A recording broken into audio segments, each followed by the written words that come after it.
भारत का शेर, भारत माता की, हेलो नरेंद्र मोदी की, आज भारत के प्रधानमंत्री नरेंद्र मोदी की, हरियाणा भारत माता की। जय जयकार मारे हरियाणा हमारे आज के मुख्यमंत्री जी हमारे बीच में पहुंच गए हैं। जोरदार जयकारे से उनका स्वागत करेंगे।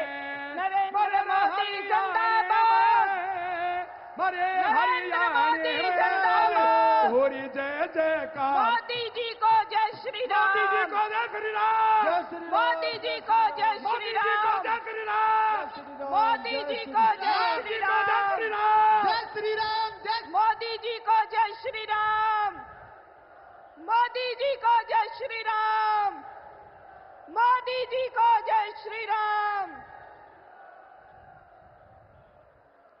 अब मैं माननीय प्रधानमंत्री जी के स्वागत के लिए आमंत्रित करना चाहूंगी हमारे सोनीपत के जिलाध्यक्ष भाई जसवीर दोदवा जी। वो बुके से उनका स्वागत करेंगे और साथ में हमारे सभी अन्य जिलों से आए हुए जिलाध्यक्ष रहेंगे, जिनसे जिलाध्यक्ष रोहतक के और झज्जर के सभी जिलाध्यक्ष उनके साथ में रहेंगे। पानीपत के हमारे जिलाध्यक्ष जी उनके साथ में रहेंगे।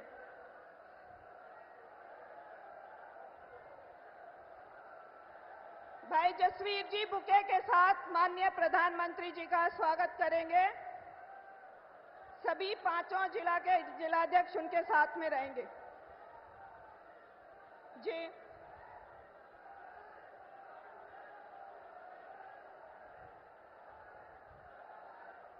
हमारे सारे जिलाध्यक्ष माननीय प्रधानमंत्री जी का स्वागत कर रहे हैं।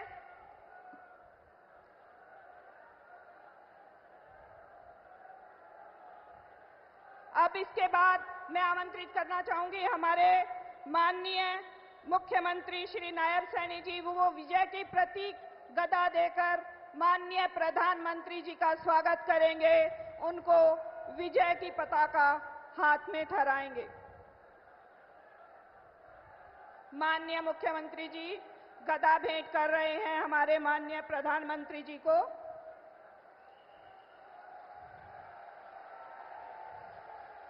यह विजय का और शक्ति का प्रतीक है।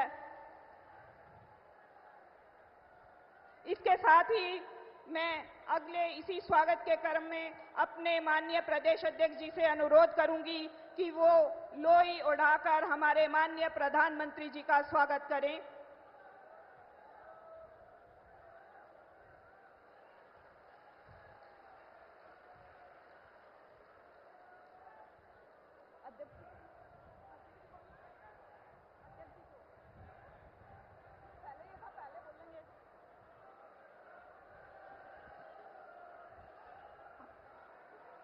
अब मैं आमंत्रित करना चाहूंगी हमारे नायाब हरियाणा के नायाब मुख्यमंत्री आदरणीय भाई श्री नायब सिंह सैनी जी को।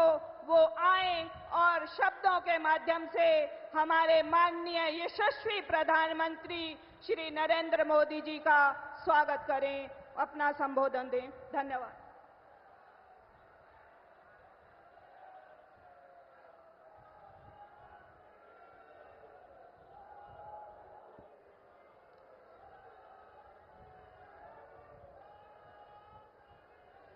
भारत माता के, भारत माता के।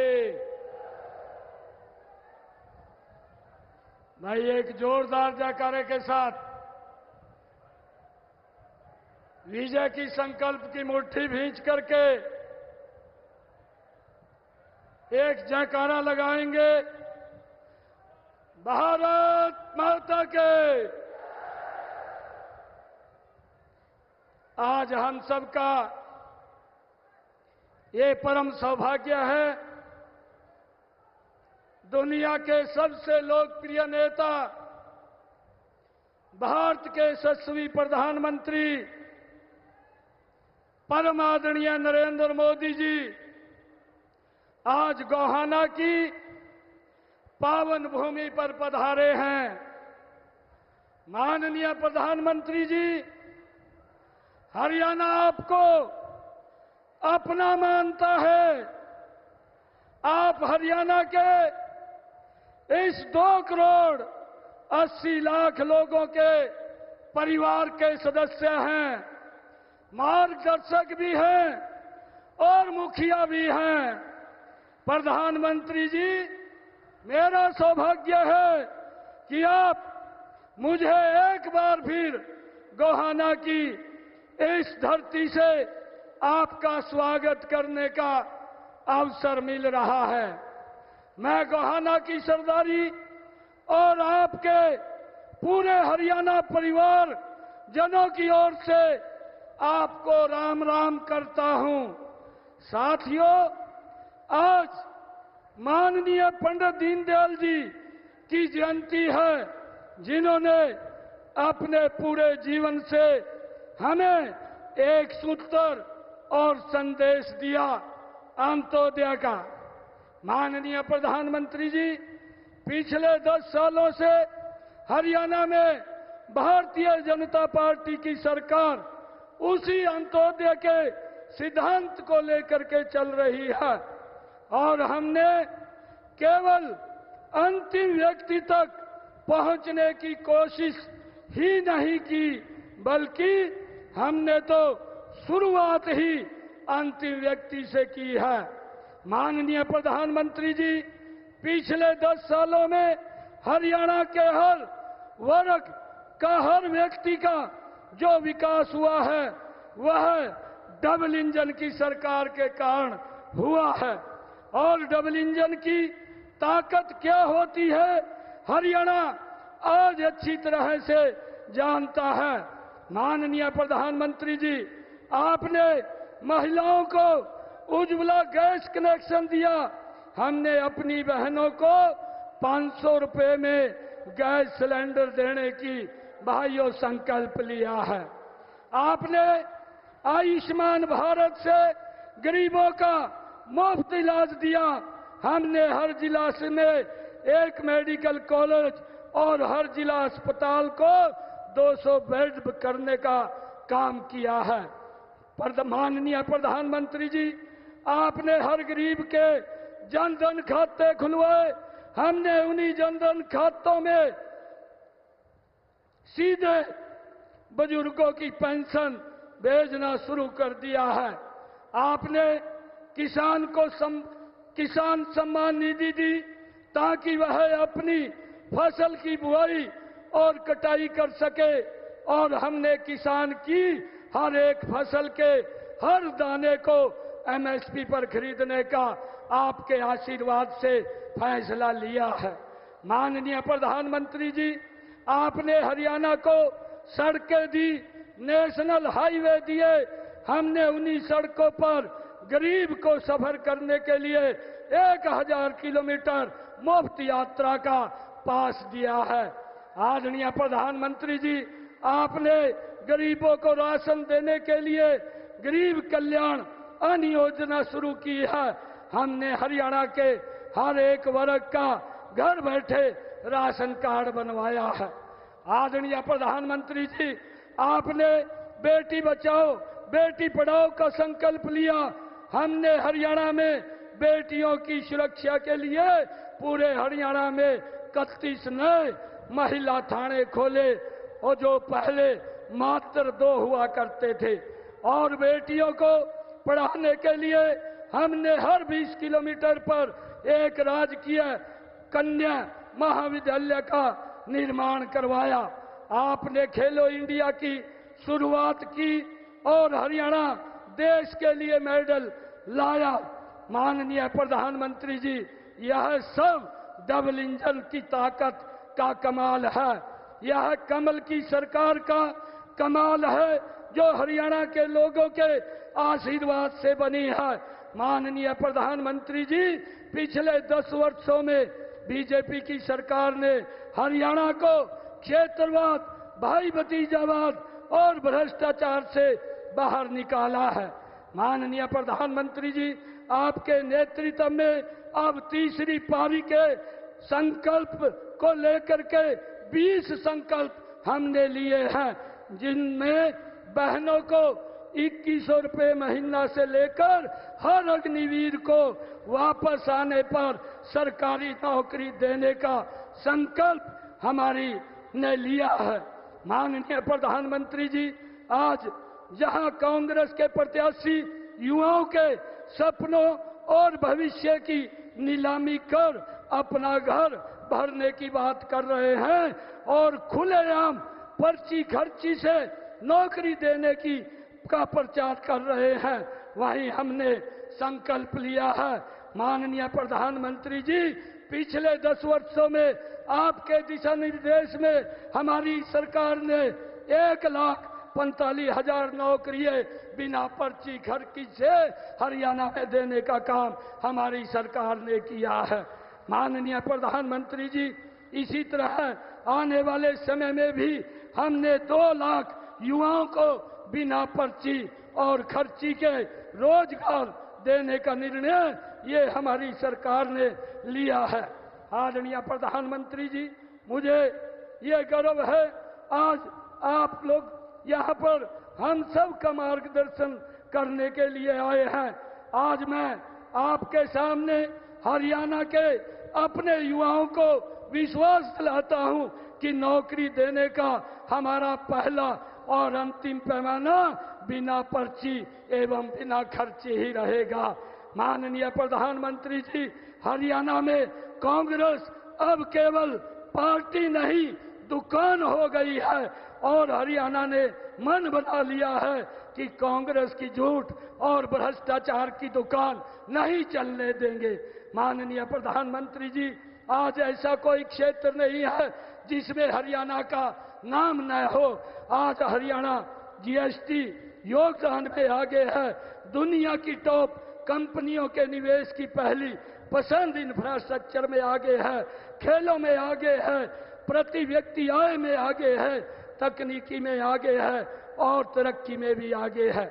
माननीय प्रधानमंत्री जी, आपको 2 करोड़ 80 लाख लोगों के अपने इस हरियाणा परिवार की ओर से ये भरोसा देता हूं, जिस तरह हरियाणा 10 सालों से आपके साथ कदम से कदम मिलाकर चल रहा है और आगे डबल इंजन की ताकत से और गति से, तीव्र गति से ये दौड़ता रहेगा।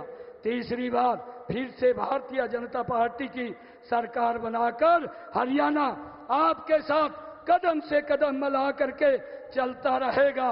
आदरणीय प्रधानमंत्री जी, मुझे ये बताते हुए कि किसानों को लूटने वाली देश में अगर कोई एक पार्टी है तो वो कांग्रेस है। हरियाणा का किसान तो कांग्रेस द्वारा किसानों की जमीन तक लूट का गवाह है। चुनाव आने पर किसान हितैषी बनने का ढोंग करने वाले कांग्रेस पार्टी और बापू बेटे से कुछ सवाल पूछे हुए चुनौती देता हूं कि वे इसका जवाब दें। आज भाजपा ने हरियाणा को सभी 24 फसलें आपके आशीर्वाद से एमएसपी पर खरीदने का भाइयों पहला राज्य देश का ये बना है। कांग्रेस बताए आपके 60-70 सालों में कितने किसानों की फसल आपने एमएसपी पर खरीदी है।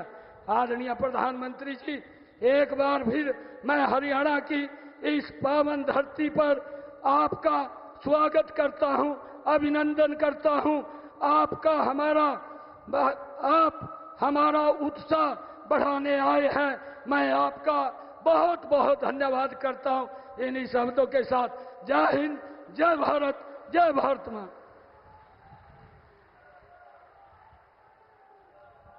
बहुत बहुत धन्यवाद माननीय मुख्यमंत्री जी। खेलों वाले इस हरियाणा में सैनिकों, किसानों, जवानों और कमेरों कारखानों के हरियाणा में माननीय प्रधानमंत्री श्री नरेंद्र मोदी जी का अभिनंदन करने के लिए हम 2 जयकारे लगाएंगे। मोदी जी, थारा स्वागत से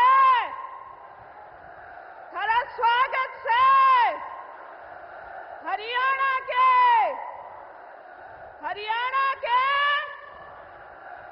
सर्वदा वंदनीय, अभिनंदनीय भारतवर्ष ही नहीं अपितु संपूर्ण जगत के सर्वाधिक लोकप्रिय नेता माननीय प्रधानमंत्री श्री नरेंद्र भाई मोदी जी आज इस वीर भूमि हरियाणा के गोहाने में पहुंचने पर आपका सभी मंचासीन हमारे नेतागण, सज्जन वृंद और इस सभा में उपस्थित सभी श्रोतागण एवं भारतीय जनता पार्टी हरियाणा के सभी कार्यकर्ताओं की तरफ से आपका हृदय की गहराइयों से अभिनंदन करते हुए आपको आमंत्रित करती हूँ। धन्यवाद। भारत माता की, भारत माता की, भारत माता की। सारे बुजुर्गों ने, भाई बहनों ने और नौजवान साथियों ने राम राम। सोनीपत की इस धरती से मैं देश के महान सपूत सर छोटू राम जी को प्रणाम करता हूं।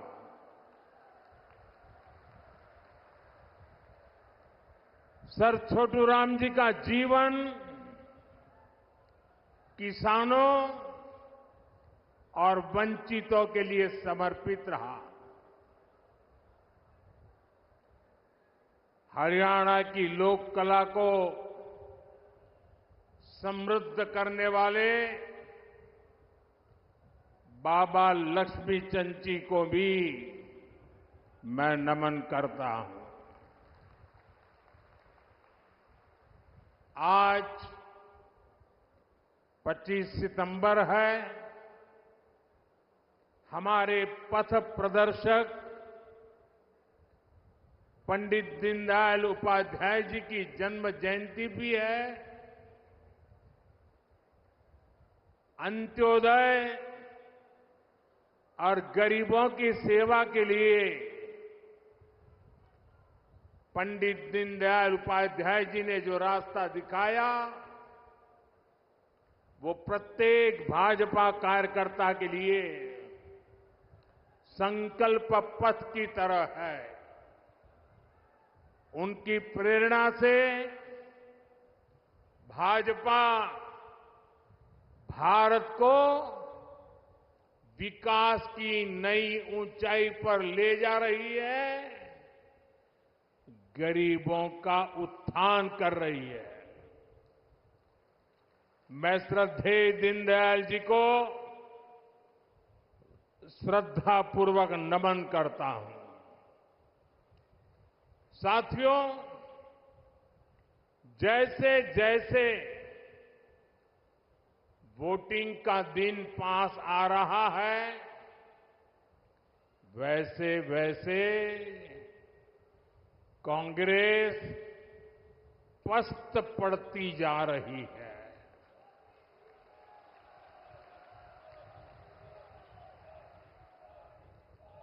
हरियाणा में भाजपा के लिए समर्थन बढ़ता ही जा रहा है।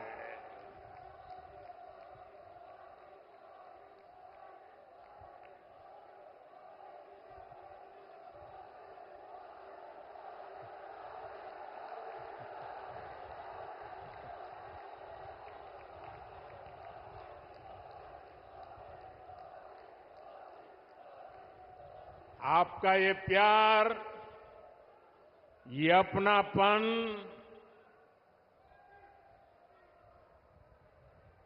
हरियाणा का ये प्यार तो मेरी जिंदगी की बहुत बड़ी अमानत है।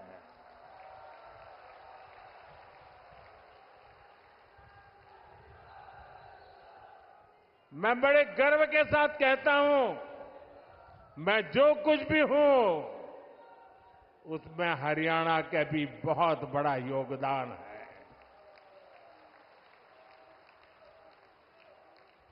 आज पूरा हरियाणा कह रहा है, फिर एक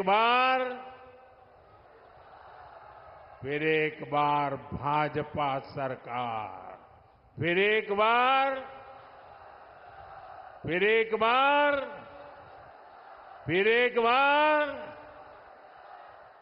साथियों, आज जम्मू कश्मीर में दूसरे चरण का मतदान भी हो रहा है। ये मतदान शांतिपूर्ण तरीके से चल रहा है। लोग सुबह से ही वोट डालने के लिए कतारों में लग गए हैं। पहले चरण में जिस तरह जम्मू कश्मीर में वोटिंग का रिकॉर्ड टूटा, वो भी दुनिया ने देखा है।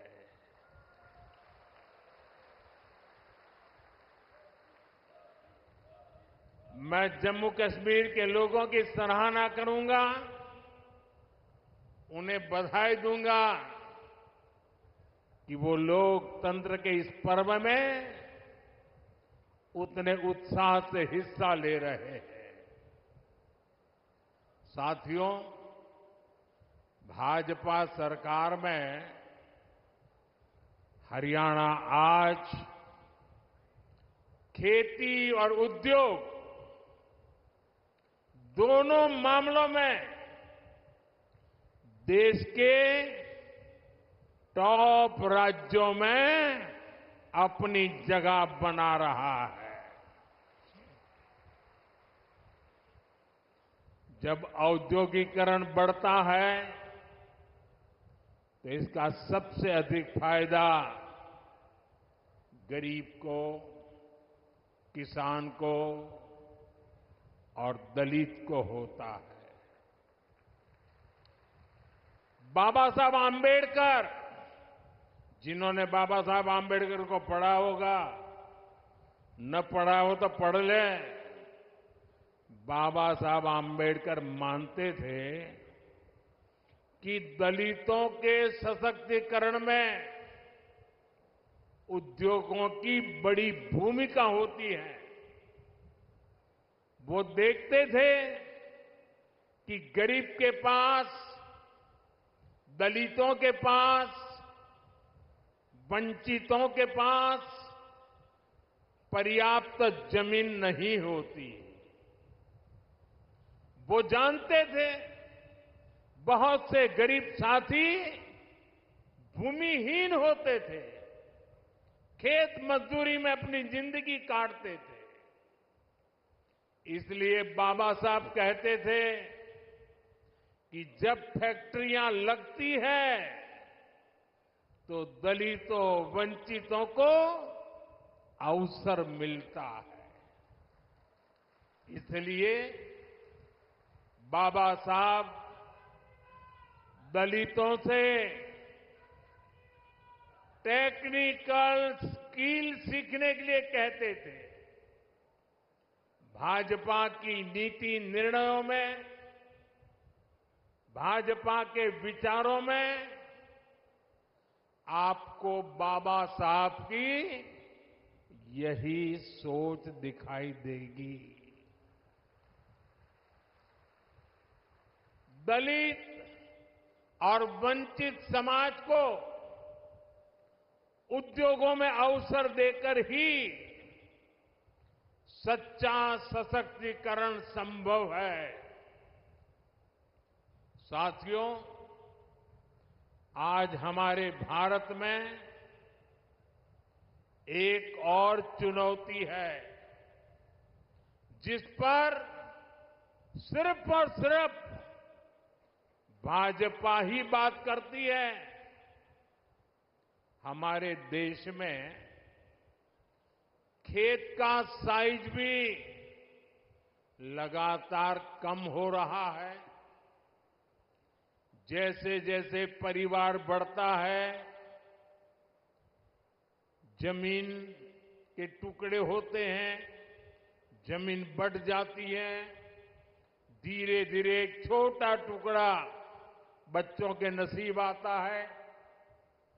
आबादी बढ़ रही है, लेकिन खेत छोटा हो रहा है। ऐसे में खेती से जुड़े सभी अर्थशास्त्री भी मानते हैं कि गांव में खेती के साथ साथ कमाई के दूसरे जरिए भी होने चाहिए।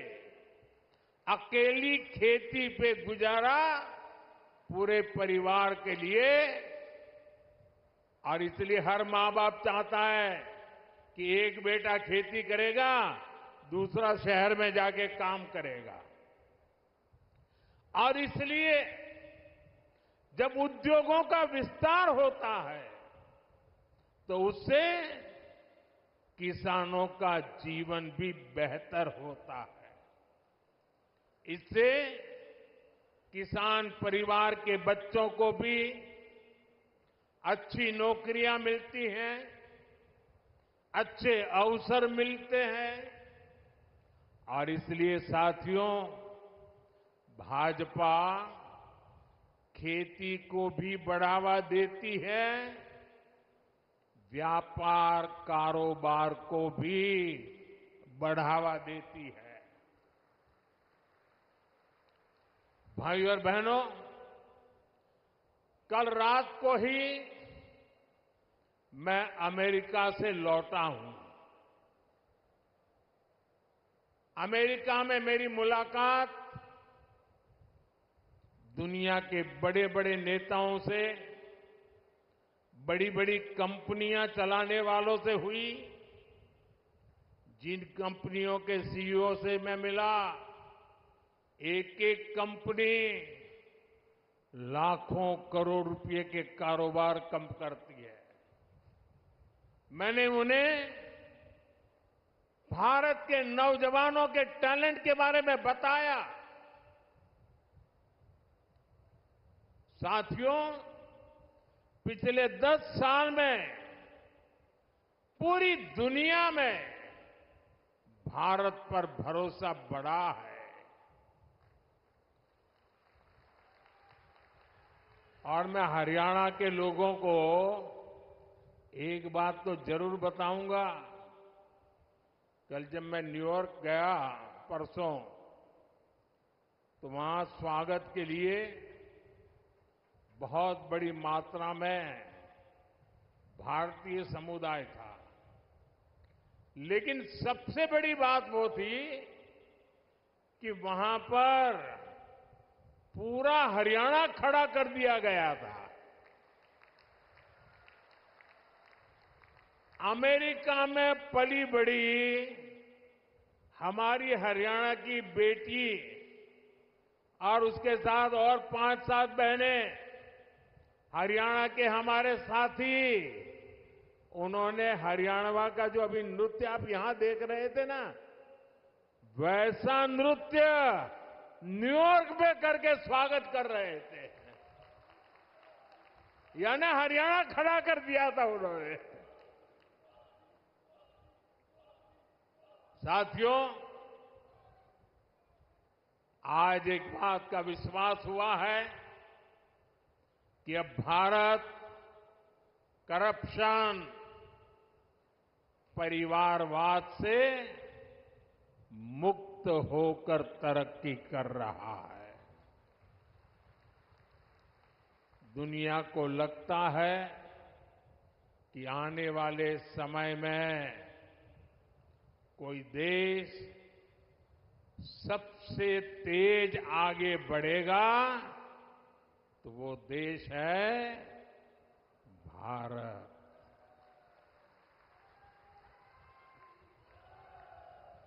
बेटे, आप बहुत बढ़िया चित्र बना के लाए हो, लेकिन ऐसे खड़े रहोगे तो थक जाओगे। आप मेरे लिए लाए हैं। चलिए, मैं मेरे एसपी जी को कहता हूं, वो आपसे वो फोटो ले लेंगे। पीछे अपना नाम पता लिख लेना, मैं आपको चिट्ठी लिखूंगा। अपना नाम पता पीछे लिख देना।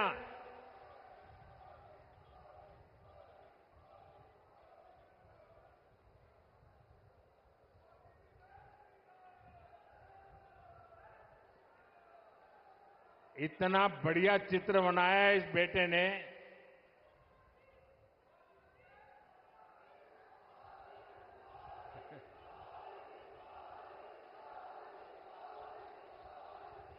साथियों,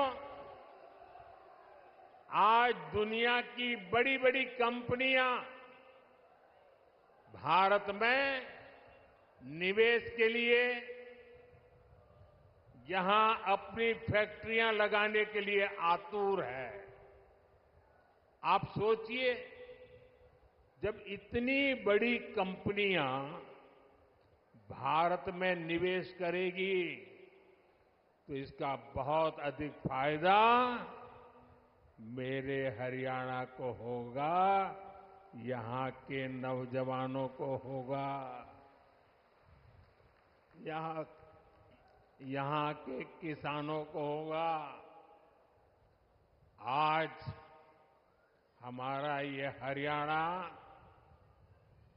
गुरुग्राम, फरीदाबाद से लेकर सोनीपत, पानीपत तक दुनिया की बड़ी बड़ी कंपनियों का सेंटर बन रहा है। थैंक यू बेटा, मिल गया मुझे, मिल जाएगा, इनको दे दीजिए। हाँ, शाबाश। अब आराम से बैठो बेटा, देखिए गिरना मत। देश से निर्यात होने वाले 35% से अधिक कालीन और करीब 20% कपड़े हरियाणा में ही बनते हैं।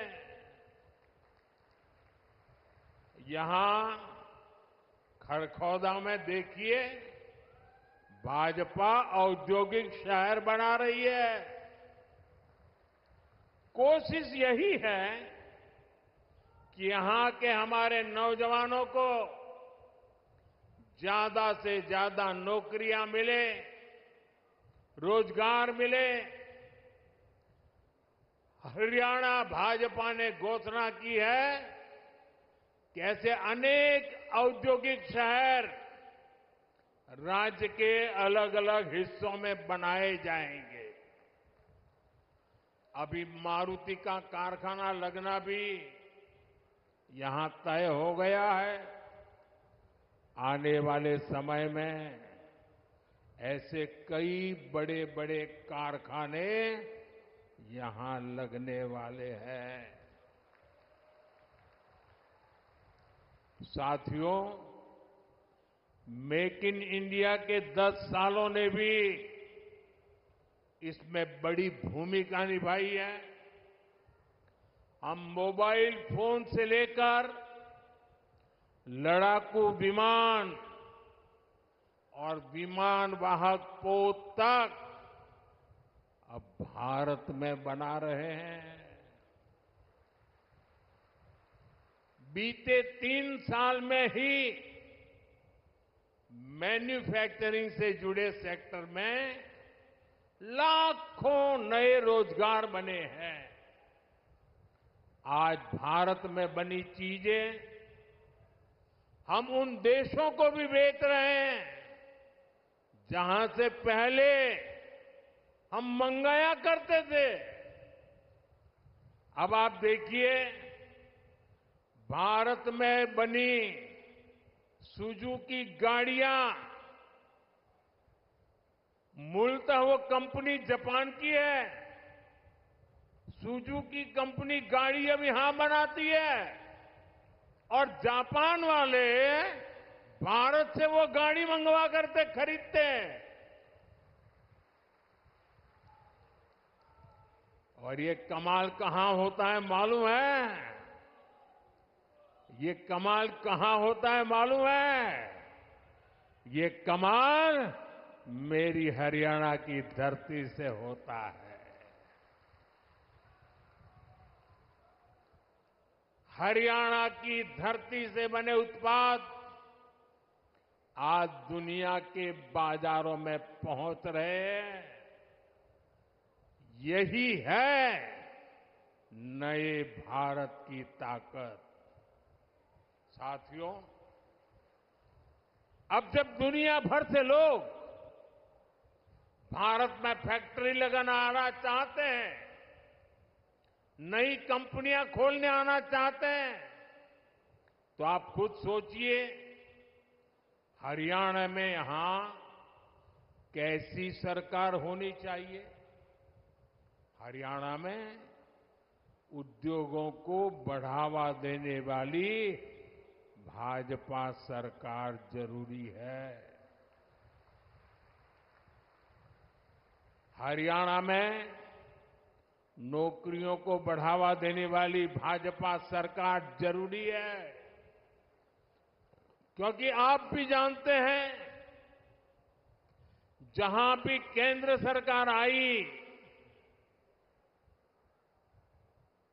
और कांग्रेस को मौका मिला, जहां जहां कांग्रेस ने पैर रखा, ये काम पक्का करप्शन, करप्शन, करप्शन, भ्रष्टाचार, भ्रष्टाचार, भ्रष्टाचार, भाई भतीजावाद, भाई भतीजावाद, भाई भतीजावाद। भारत के सरकारी सिस्टम में भ्रष्टाचार को पैदा करने वाली, पालना पोसने वाली, हमारे देश में भ्रष्टाचार की कोई जन्मदात्री है तो कांग्रेस पार्टी है। कांग्रेस का शाही परिवार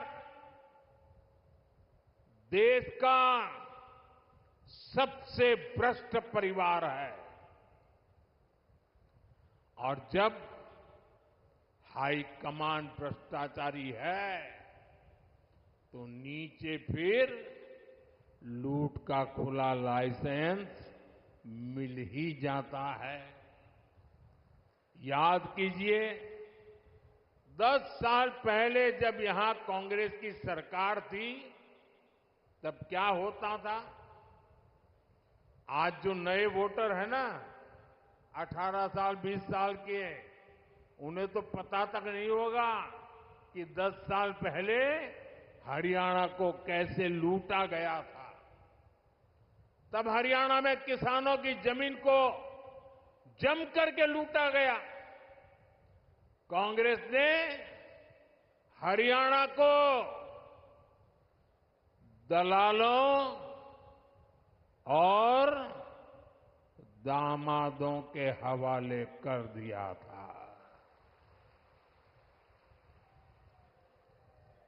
दलालों और दामादों से बचना है तो कमल ही बचाएगा।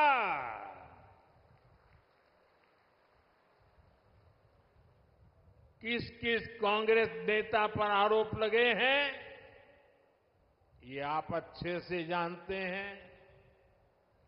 हरियाणा में एक भी नौकरी ऐसी नहीं थी, ये 10 साल पहले की कथा है, एक भी नौकरी ऐसी नहीं थी जिसमें खर्ची और पर्ची न चलती हो। सरकारी ठेकों में जमकर भ्रष्टाचार होता था। हरियाणा को लूट कर खाने वाली ऐसी करप्ट कांग्रेस को हरियाणा की सरकार से मीलों मीलों दूर रखना है, तब जाके हरियाणा बचेगा। और आपका तो मुझ पर हक है, मुझे भी तो हरियाणा का कर चुकाना है।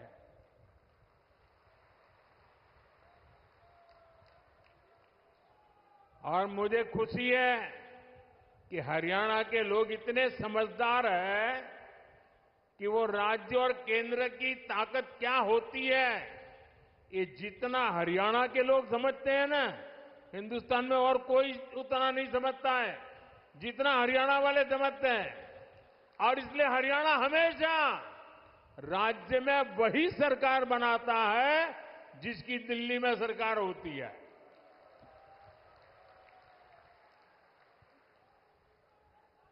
हरियाणा के लोगों को इसकी बराबर समझ है। साथियों, जैसी स्थिति यहां कांग्रेस ने उस समय बनाई थी, आज कर्नाटका में उनकी सरकार है। जरा देखिए, अभी तो 2 साल हुए हैं, क्या हाल करके रखा है। वहां कांग्रेस के मुख्यमंत्री उन पर जमीन घोटाले के आरोप लगे हैं। जब इसकी जांच शुरू हुई तो कर्नाटका के मुख्यमंत्री हाईकोर्ट चले गए। हाईकोर्ट ने भी उनको एक और डंडा मारा। उन्होंने कहा कोई मदद नहीं होगी, और कल ही हाईकोर्ट ने साफ साफ कहा कि जांच के आदेश सही है और जांच होनी चाहिए। अब देखिए, 2 साल मुश्किल से हुए हैं, आदत जाती नहीं है। क्या हरियाणा में इनको ये पाप करने का ठेका दे सकते हैं क्या? हरियाणा में इनको घुसने दे सकते हैं क्या? आप ये गलती मत करना। 10 साल बाहर रहे तो सुधर गए होंगे, ये सुधर सकते ही नहीं जी, ये कभी नहीं सुधर सकते। और भाइयों बहनों, कर्नाटका में सिर्फ जमीन घोटाले का ही मामला नहीं है। वहां मेरे दलित भाई बहन, ये समझिए, कांग्रेस पार्टी के अध्यक्ष भी कर्नाटका से आते हैं, दलित समाज से हैं। कर्नाटका में दलितों के लिए जो फंड था, उसमें भी कांग्रेस ने घोटाला किया। ये वहां की कांग्रेस सरकार ने, वहां के सीएम ने विधानसभा में खुद इस बात को स्वीकार किया है। अब बताइए, जहां भ्रष्टाचार होगा, वहां दुनिया का कोई देश, कोई भी निवेश करने वाला, कोई भी कारखाना लगाने वाला हरियाणा की धरती पर आएगा क्या? तो हरियाणा का नुकसान होगा कि नहीं होगा? हरियाणा में निवेश नहीं आएगा तो नौजवानों को नौकरी कैसे मिलेगी? साथियों, कांग्रेस से बड़ी बेईमान और धोखेबाज पार्टी देश में और कोई नहीं है। ये हरियाणा के किसानों के लिए बड़ी बड़ी घोषणाएं करते हैं, लेकिन जहां सत्ता में है, जरा आपके यहां आए तो उनको पूछो, भाई तुम यहां आकर के सारे सपने दिखा रहे हो, कर्नाटका में तुम्हारी सरकार है, वहां तो किसानों को लागू करो नहीं बोल रहे हो। तेलंगाना में तुम्हारी सरकार है, वहां तो लागू करो। ये झूठ बोल रहे हैं, ये आपकी आंख में धूल झोंक रहे हैं। साथियों, हरियाणा की भाजपा सरकार ने किसानों से 24 फसलें एमएसपी पर खरीदने का फैसला लिया, लेकिन जब यहां कांग्रेस की सरकार थी तो एमएसपी पर फसलें खरीदने से सबसे ज्यादा नफरत करती थी। यही कांग्रेस की सच्चाई है, जो हरियाणा के किसान को पूरी तरह कांग्रेस को पहचान लेना जरूरी है। साथियों, भाजपा सरकार निरंतर किसान हक में बड़े फैसले ले रही है। अपनी तीसरी पारी के पहले 100 दिनों में ही हमारी सरकार ने किसानों के लिए अनेक बड़े फैसले लिए हैं। कुछ दिन पहले ही केंद्र सरकार ने बासमती के निर्यात को लेकर बड़ा फैसला लिया। अभी तक बासमती के एक्सपोर्ट के लिए न्यूनतम मूल्य तय था, उस सीमा से नीचे निर्यात संभव नहीं था।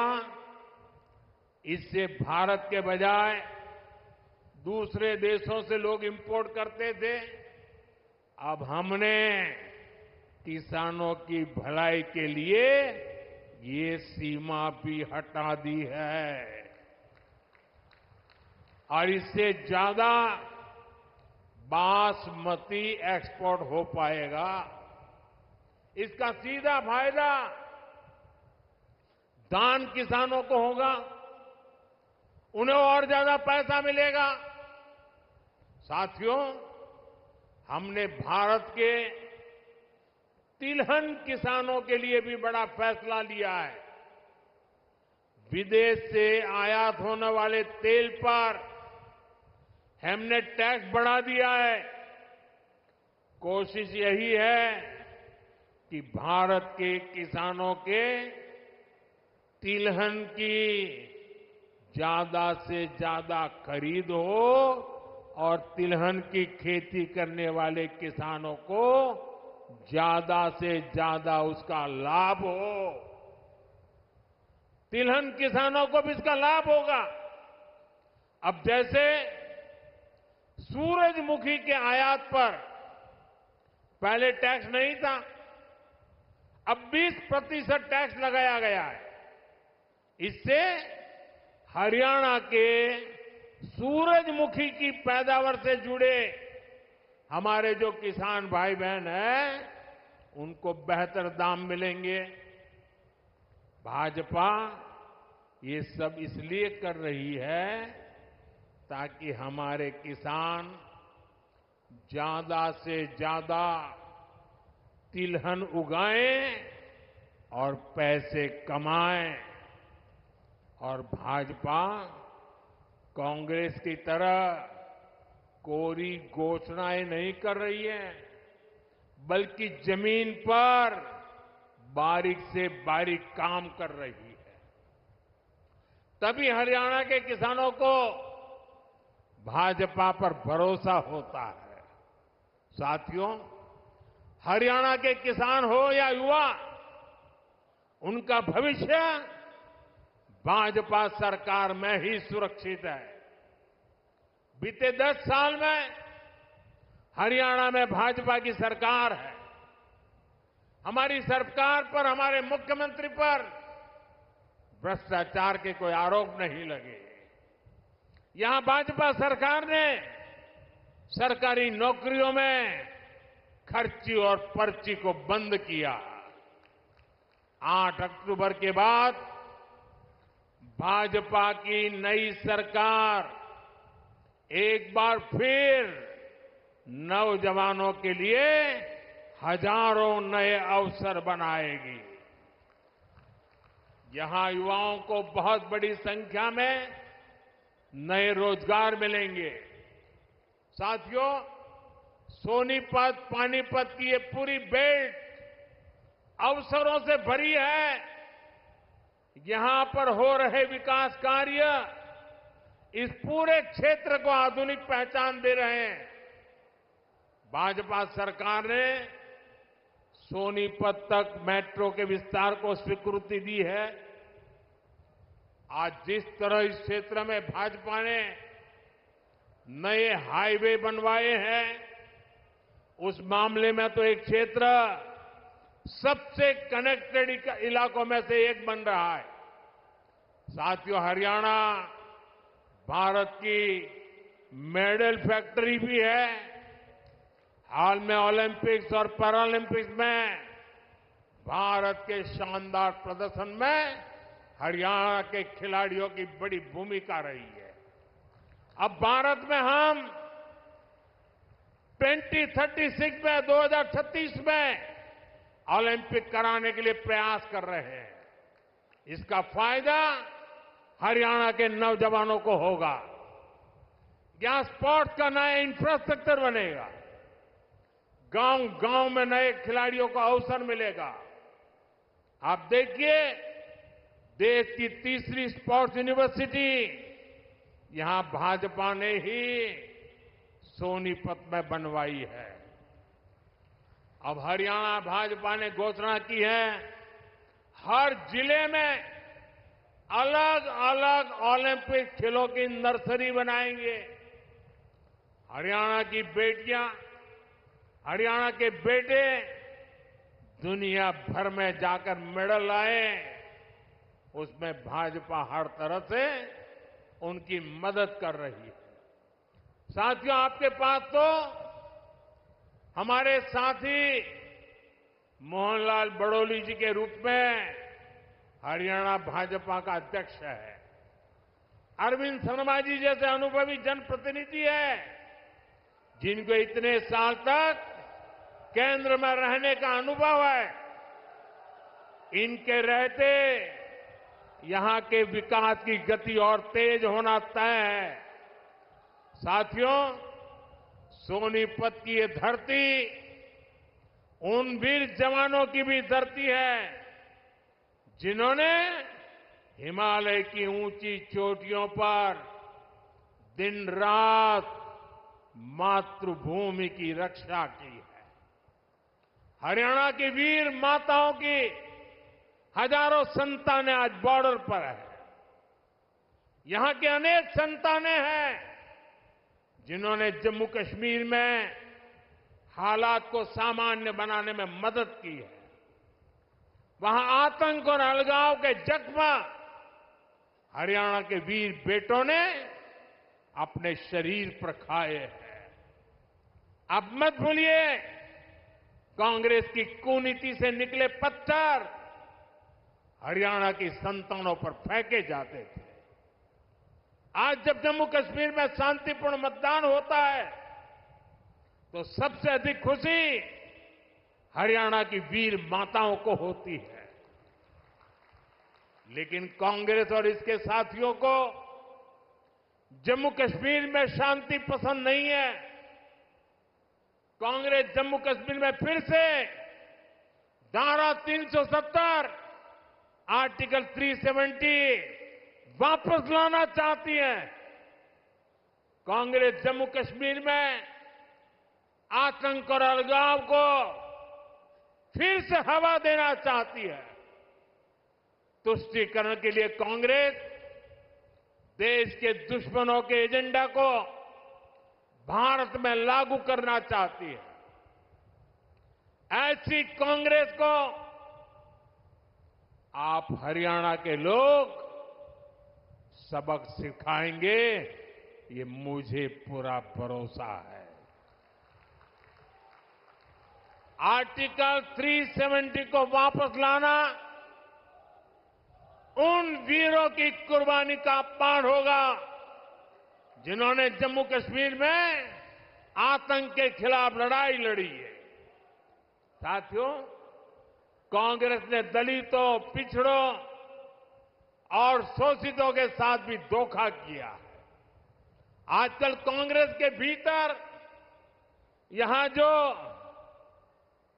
सिर फुटोवल हो रही है, ये पुराने पाकों का ही परिणाम है। याद कीजिए, 2014 से पहले जब यहां कांग्रेस का राज था, जब हुड्डा जी यहां सीएम हुआ करते थे, तब ऐसा कोई साल नहीं था जब दलितों के साथ अन्याय नहीं होता था। अनेक दलितों को जान से हाथ धोना पड़ा। दलित परिवारों की बहु बेटियों पर अत्याचार होते थे। हर कोई जानता था कि दलितों के खिलाफ इस घिनौने खेल को कांग्रेस ही खाद पानी देती है। और जो भी कांग्रेस की दलित विरोधी हरकत के खिलाफ बोलता है, कांग्रेस उसके खिलाफ साजिशें करने लगती है। ये आज हरियाणा का दलित समाज एक बार फिर हरियाणा के अंदर कांग्रेस का जो ड्रामा चल रहा है उसे देख रही है।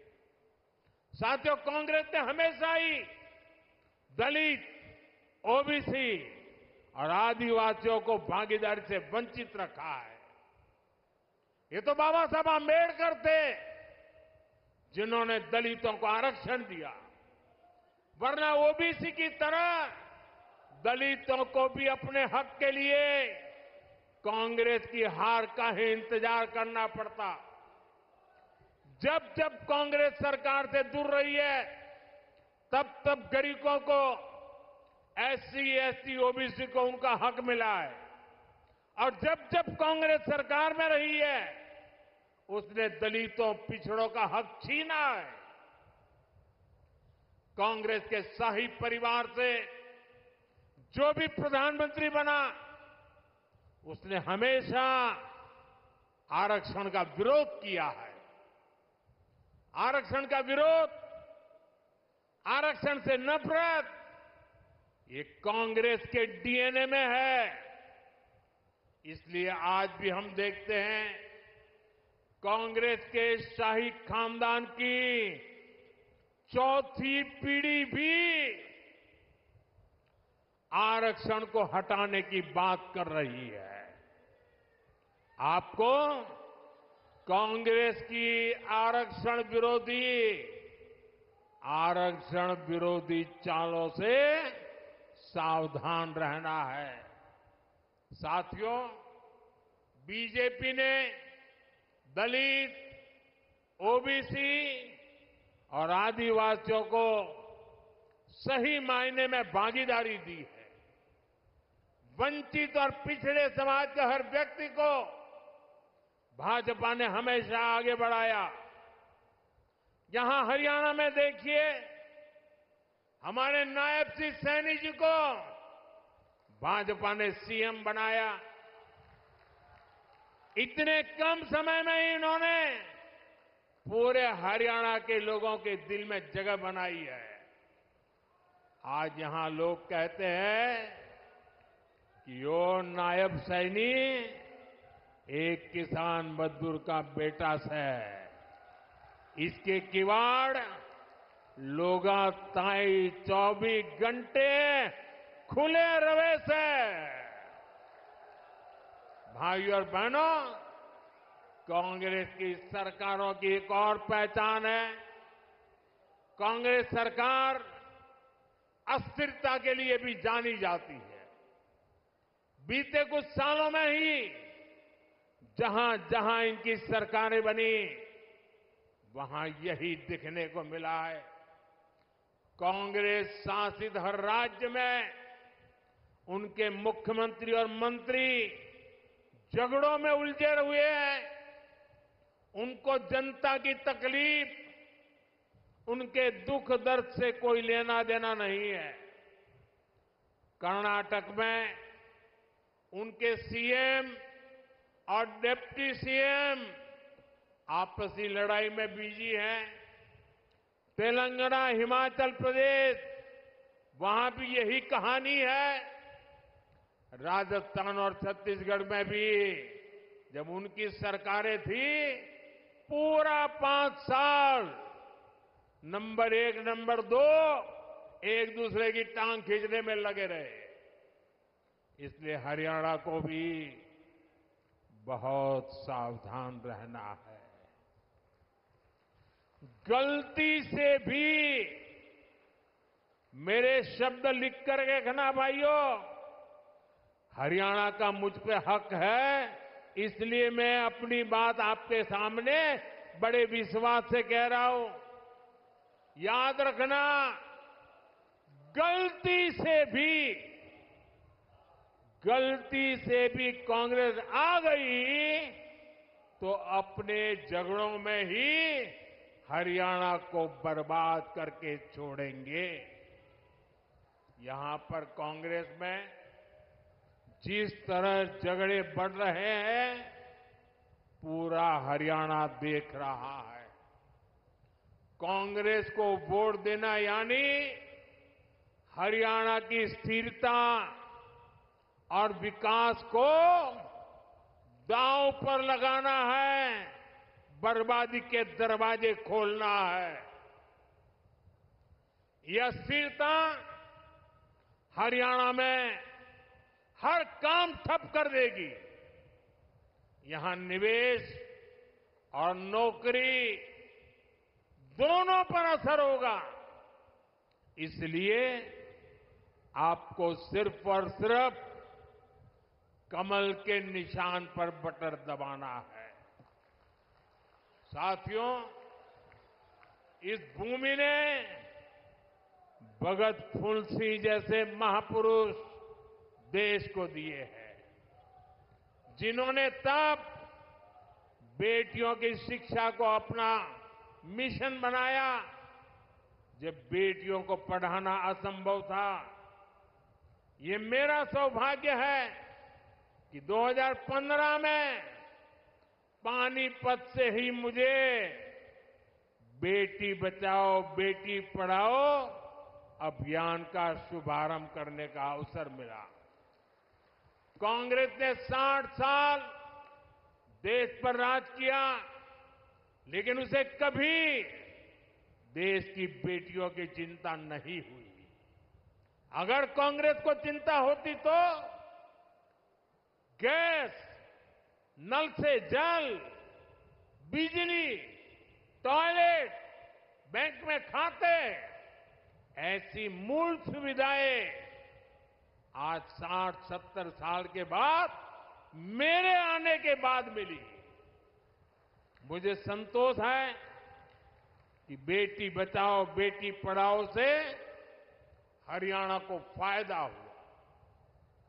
10 साल पहले हरियाणा में 1000 बेटों पर सिर्फ 866 बेटियां थी। आज ये संख्या बढ़कर 914 हो चुकी है। आज हरियाणा की बेटियां स्पोर्ट्स में दम दिखा रही हैं। आज हरियाणा की बेटियां पुलिस और सेना में दम दिखा रही है। हमें गर्व है कि एनडीए में जो महिला कैडेट्स का जो फर्स्ट बैच था, उसमें हरियाणा की बेटी ने टॉप किया। साथियों, हरियाणा भाजपा नारी शक्ति को और सशक्त करने के लिए आगे बढ़कर काम कर रही है। हरियाणा भाजपा ने लाडो लक्ष्मी योजना के तहत हर महीने 2100 रुपये देने का वायदा किया है। गरीब परिवारों को 500 रुपये में गैस सिलेंडर देने की भी योजना जारी रहेगी। हरियाणा भाजपा ने 5 लाख लखपति दीदी बनाने और हर गांव में ड्रोन पायलट दीदी बनाने की भी घोषणा की है। साथियों, भाजपा का संकल्प ये पक्की गारंटी होता है। भाजपा जो कहती है वो करके दिखाती है। हरियाणा में भी हर वायदे तेजी से जमीन पर उतर के रहेंगे, आपके घर तक पहुंचेंगे। इसलिए 5 अक्टूबर को हमारे इन सभी उम्मीदवारों को भारी मतों से विजयी बनाना है। लगातार तीसरी बार हरियाणा में कमल खिलाना है। एक बार फिर इतनी बड़ी संख्या में हमें आशीर्वाद देने के लिए आप आए, मैं आपका बहुत बहुत आभारी हूं। दोनों हाथ ऊपर करके पूरी ताकत से मेरे साथ बोलिए, भारत माता की, भारत माता की, भारत माता की। बहुत बहुत धन्यवाद। माननीय प्रधानमंत्री जी का इस ओजस्वी उद्बोधन के लिए बहुत बहुत हार्दिक आभार। इसके साथ ही सभी मीडिया के बंधुओं का, यहाँ भारी संख्या में आए क्षेत्र के वासियों का और सभी प्रशासन के अधिकारियों कर्मचारियों का व हमारे सभी सम्मानित नेत्रगण का बहुत बहुत हार्दिक धन्यवाद, आभार।